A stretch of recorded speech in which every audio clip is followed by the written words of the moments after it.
Nah, kita Ya. barusan kemarin berarti udah 3 hari traveling. Kemana aja waktu 3 hari? Ke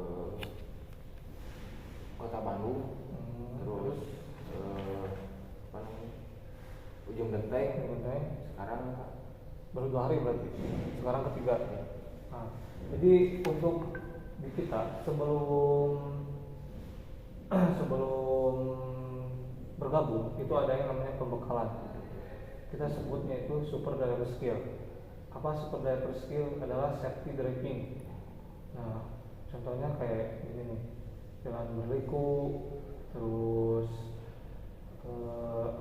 emak-emak ketika belok sen ke kanan belok ke kiri, terus ini gang, persimpangan, terus muatan berlebih. Ini adalah potensi-potensi kecelakaan. Jadi saya harap nanti apabila sudah bergabung, tolong selalu waspada sama titik-titik yang barusan saya sebutin.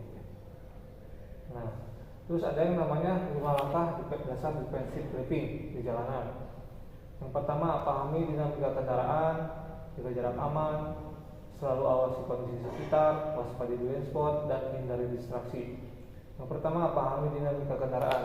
Nah, pahami dinamika kendaraan itu Pak Dika harus tahu yang dibawa sama Pak Dika itu unit apa. Ankle, double, long chassis. Karena ketika di toko, jadi ketika mundur takutnya biasa bawa ankle, terus mundur akhirnya sampai nabrak rolling door toko. Jadi harus tahu terkait kita bawa apa gitu unitnya. Kedua jaga jarak aman. Nah, di sini ini juga salah nih Pak Dika. Jaga jarak aman safety 10 meter. Nah, di kita itu ada yang namanya metode 4 detik.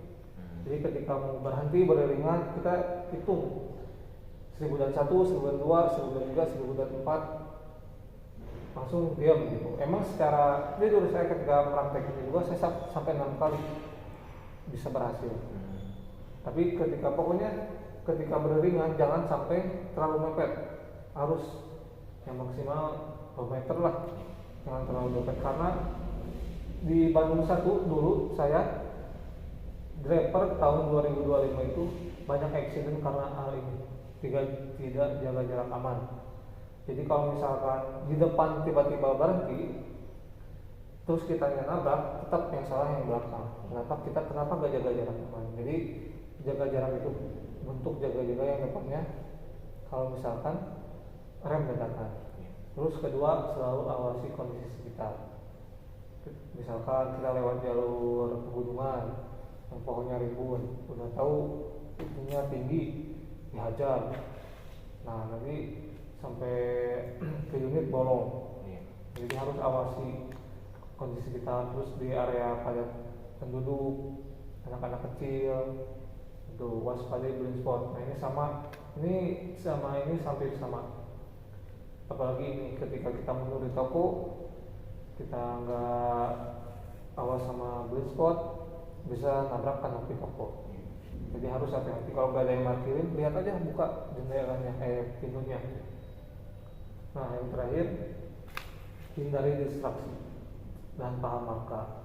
Jadi untuk distraksi ini jangan sampai Pak Dika ketika berkendara sambil ngerokok, sambil main handphone, itu.